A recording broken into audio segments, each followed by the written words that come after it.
Magluluto na naman tayo guys. Meron akong nabiling manok dito. 100 pesos. Madami na rin siya. Bale, hatiin ko na lang.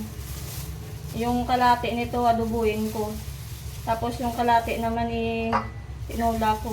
Lagyan ko lang siya ng pechay. Kasi may natirang pechay pa sa ref. Luto ko na rin bago pang sira yan. Sayang kasi. Lagay ko na pala dito yung manok guys. Isayin na natin siya. Ayan guys, kumulo na. Lalagay lang natin yung pechay.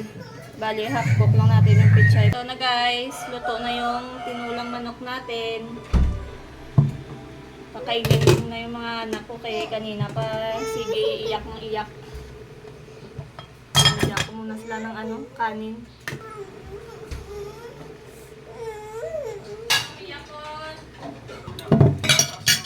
Kainin ko muna sila guys.